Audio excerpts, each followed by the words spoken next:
नमस्कार, स्वागत है आप सभी का फिर से हमारे नए वीडियो में। आज हम लोग श्री गुरु जी जीवन प्रसंग की पुस्तक को लेकर आए हैं। अगर आप मेरे संशोधक चैनल पर नए हैं तो चैनल को सब्सक्राइब कीजिए, लाइक कीजिए वीडियो को और शेयर कीजिए अपने संशोधक बंधुओं ग्रुप में और संशोधकों को। प्रसिद्धि से दूर यह शीर्षक है। श्री गुरु जी ने भारत के महान कर्मयोगी और संत परंपरा के स्पष्ट दर्शन होते थे। यह श्री गुरु जी का प्रसंग है। मुझे 1949-50 का वह समय याद आता है जब मैं नागपुर में एक समय प्रकाशित होने वाली हिंदी साप्ताहिक युग धर्म के में काम करता था। जुलाई 1949 में संघ पर से सरकारी प्रतिबंध हटा। श्री गुरु जी का कार्य करामुक्त होकर बाहर आए और उस जेल से बाहर आए, करामुक्त होकर के बाहर आए। सर्वत्र हर्ष, उल्लास, स्वागत और का वातावरण उमड़ गया। पर श्री गुरु जी ने में न तो कहीं प्रतिष्ठा तथा करवास काले के अप्रिय अनुभवों की कटुता दिखाई दी और न प्रतिबंध हटने के बाद होने वाले उनके विशाल और देशव्यापी स्वागत का हर्षातिरेक भी पूर्ण रूप से निष्प्रिय और स्थिर प्रज्ञ ही रहे।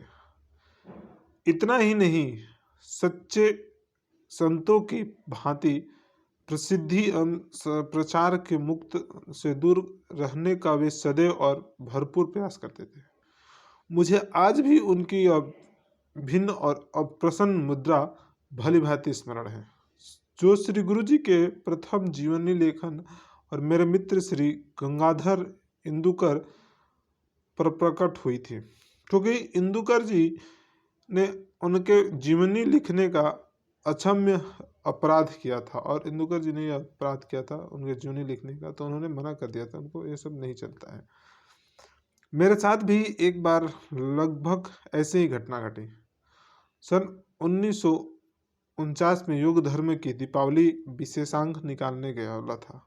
संपादन का दायित्व मुझ पर था और मैंने श्री गुरु जी के संदेश मांगा, एक बार नहीं अनेक बार, पर प्रत्येक बार मुझे डांट खानी पड़ी और निराश होना पड़ा।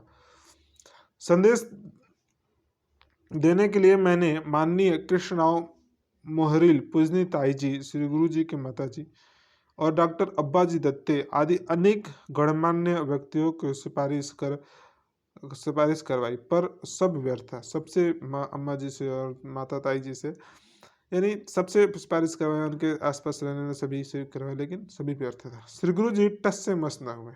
अंत में एक व्यक्ति ने मुझे माननीय बाला साहेब देवरस, वर्तमान सह संचालक, यानी जो उस समय जब बुक लिखी गई थी बाला साहेब देवरस जी सह संचालक जी थे, की शरण में जाने का परामर्श दिया।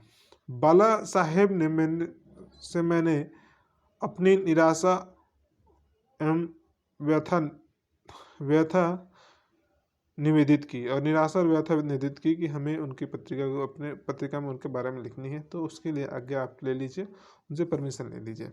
उन्होंने अपनी सहज आत्मीयता से मुझे